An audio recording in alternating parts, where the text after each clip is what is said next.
everybody, welcome back to my semi-homestead kitchen here. I am making mayonnaise today, and I want to be fully honest, I don't always make my mayonnaise. I buy it sometimes, I make it sometimes, but it is better homemade, I have to say that.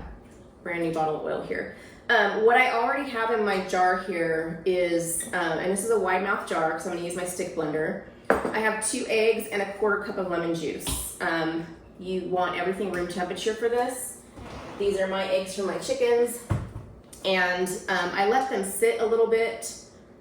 I feel like the lemon juice and the egg mixes better if I do that. I have also some grapeseed oil here. I also like to use avocado oil. I've used olive oil. It works best with a light olive oil, not an extra virgin, if you do that. I'm going with 1.5 cups of the oil. Really, you want a lighter tasting oil, and I like to also choose a healthier oil. So 2 eggs, 1/4 cup of lemon juice, 1.5 cups oil. I'm gonna go with a 1/2 teaspoon of salt. And I like to use about 1 tablespoon of mustard. I prefer Dijon.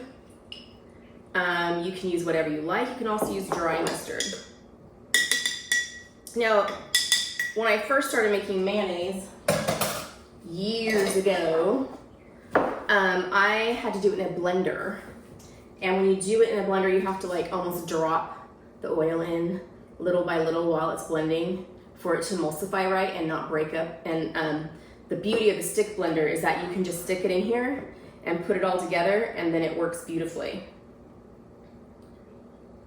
Get all that oil out. So I just bring it over here.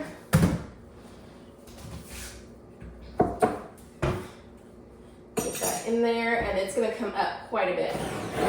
I like to pulse it just to start with. Get it kind of mixed up before I go whole hog.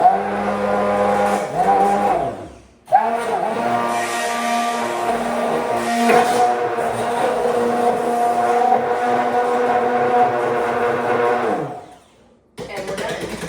That fast, we're done.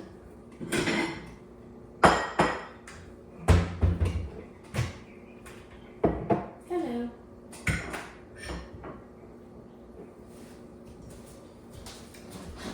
That is so good. Now, I will say that I make mine a little bit tart. I like it that way. So you might want to start with a little bit less lemon juice, like 2 tablespoons. I use a 1/4 cup. Is that 3 or 4 tablespoons? Anyway, so you might want to start a little bit lighter than I do.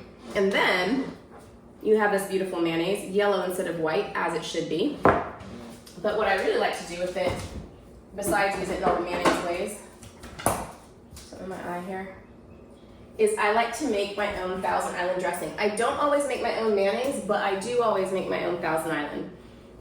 It's my favorite like everyday dressing, and it is so easy to make. I'm using this. Let me grab my ketchup and relish. It's really as simple as that. Some people put far more ingredients in it, but I feel like just the ketchup and relish works. Some people put like minced onion. Well, there's onion in relish. This is a sweet pickle relish, obviously from my garden last year.